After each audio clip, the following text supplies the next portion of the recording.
안녕하세요. 반갑습니다. 이국영 강사입니다. 197번부터 적법절차 원칙 시작되는데 영장주의랑 같이 한 12문제, 13문제 되니까 두 번에 나눠서 한번 해볼게요. 기억번. 적법절차 원칙은 영미법계의 국가에서 이제 발달이 됐다고 합니다. 그래서 이제 우리나라 헌법에는 제7차 개정헌법에서 처음으로 규정이 되었다. 비교되는 거는 그 무죄 추정의 원칙은 제8차 개정헌법이죠.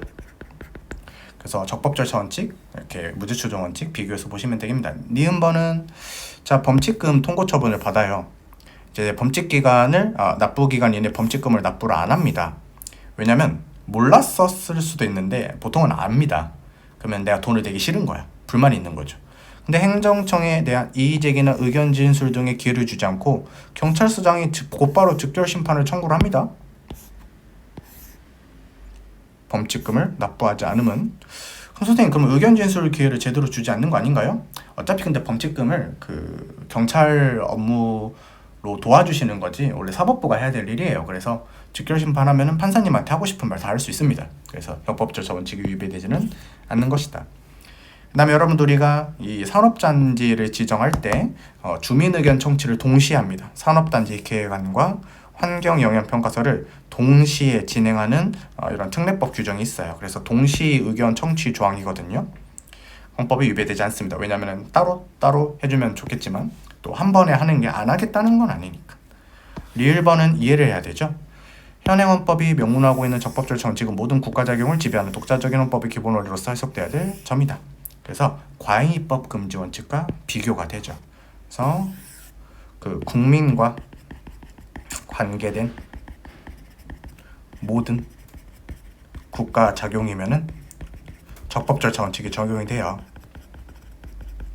그 중에서 기본권이 제한되는 것이겠죠. 이건 또 과잉금지 원칙이 적용이 됩니다. 기본권 제한이 아닌 국가작용이 있을 수도 있어요. 예를 들어서 재난지원금 같은 거 주는 거 막 퍼주면 안 되겠죠. 적법절차 원칙은 지켜야 되겠죠. 그래서 여러분들이가 형광펜으로 해보면 이 부분은 여러분들 어느 정도 중복이 되겠지만 그렇다고 해서 이 원칙과 이 원칙이 일치되는 건 아니죠. 왜냐하면 적법절차 원칙이 훨씬 더 큰 원칙이죠. 그래서 중척되는 부분이 있겠지만 양자는 구별이 됩니다. 그래서 틀린 지문이 되겠네요. 그래서 여러분들 우리가 적절한 것을 두 개를 골라야 되는데 기억과 디귿을 골라야 되겠죠. 2번이 답이 됩니다. 좋습니다. 198번 문제 풀어보죠. 적법절차 원칙은 우리가 법률의 위헌 여부에 대한 심사 기준으로서 그 적용 대상을 형사절차에 국한하지 않고 모든 국민과 관련된 국가 적용, 특히 입법 적용 전반에서 합리성과 정당성을 갖추고 있는지를 판단하는 것이죠.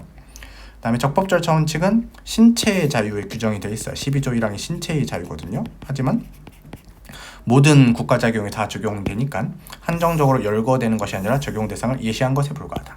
맞고, 그래서 국민에게 관련된 모든 국가 작용이 적용이 되기 때문에 이런 국민의 기본권을 제한할 때는 당사자에게 합리적인 어떤 기회를 보장해야 됩니다. 이런 것을 핵심적인 내용으로 하는데 형사상의 불이익 처분에도 적용이 됩니다. 그럼 4번이 답일 텐데 우리 탄핵소추 절차는 국가기관인 국회가 고위공직자인 또 국가기관, 그러니까 국가기관과 국가기관의 문제예요. 그래서 국민이 여기에 직접 관여가 안 돼 있기 때문에 적법절차 원칙을 직접 적용될 수 없다 이렇게 하고 있습니다. 그래서 여러분들이가 그 4번 지문은 그렇게 많이 나오니까 틀렸다고 볼 수가 있겠죠. 네, 좋습니다. 199번 이거는 경찰시험에서도 나왔죠. 번제인 인도심사를 서울고등법원에 단심제라고 했다. 헌법에 위배되지 않고요. 그 다음에 여러분들 이 니은번은 농림수산식품부 장관 등 관련 국가기관이 국민의 생명, 신체 안전에 영향을 미치는 고시 등을 할 때 이해관계인의 의견을 사전히 충분히 수렴하는 것이 바람직하지만 또 필요한 경우에는 절차를 생략할 수도 있는 거죠. 그래서 적법절차 원칙상 필수적으로 요구되는 것이라고 할 수는 없다. 그 다음에 강제퇴거 명령 판례는 이거 아주 중요하죠. 그래서 위헌으로 바뀌었는데 일단 강제퇴거 명령을 받은 사람을 보호할 수 있도록 하면서 죽을 때까지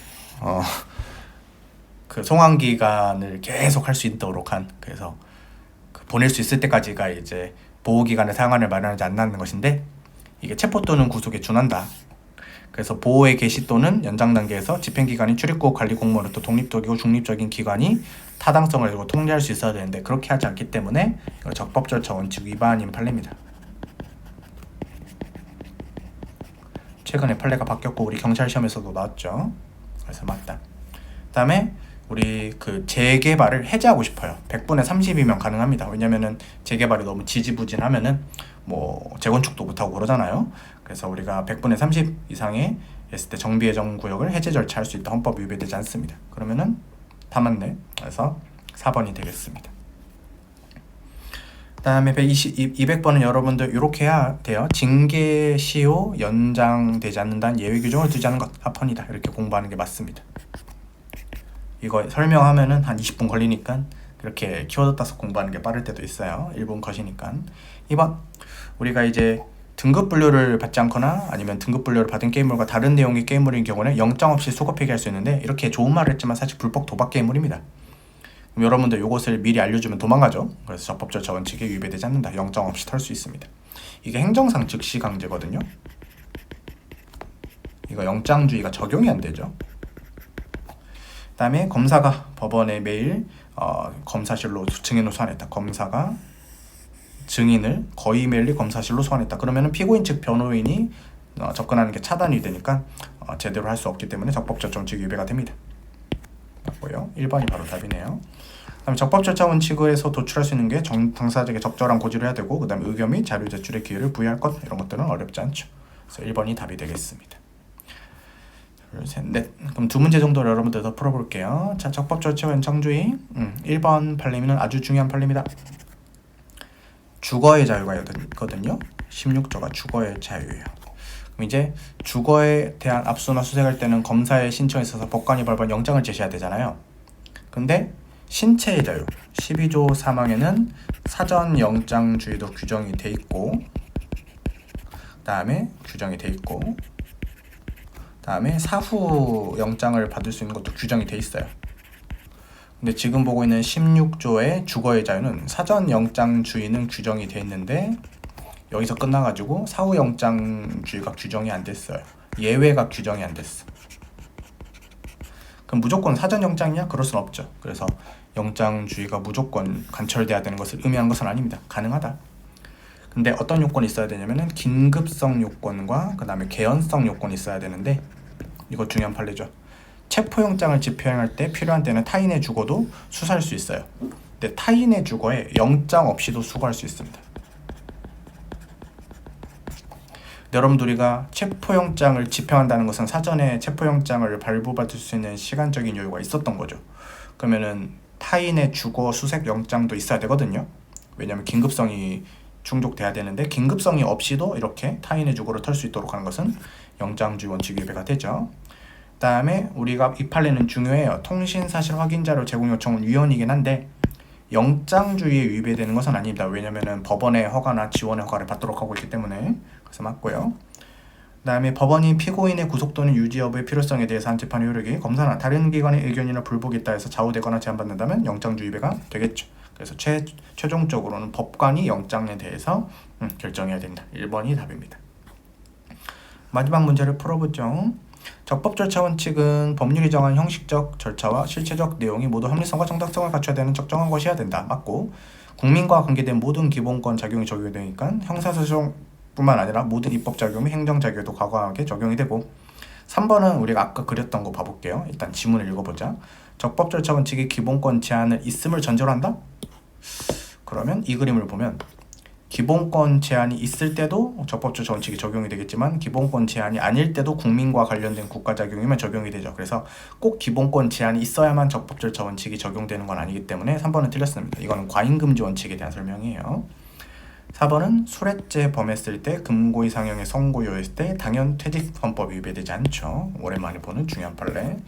다음에 5번 형사소송 절차와 관련해서 보면 적법 절차 원칙은 형벌권의 실행 절차인 전반을 규율하는 기본 원리로서 피고인의 기본권이 공권력에 의해서 침해당할 수 있는 가능성을 최소화하도록 절차 형성 유지할 것을 요구하고 있다. 맞네요. 그래서 3번이 조금 어려웠지만 이해할 수 있었습니다. 좋습니다. 여기서 마무리 짓고요. 나머지 문제는 또 다음 시간에 볼 수 있도록 하죠. 고생 많으셨습니다. 고맙습니다.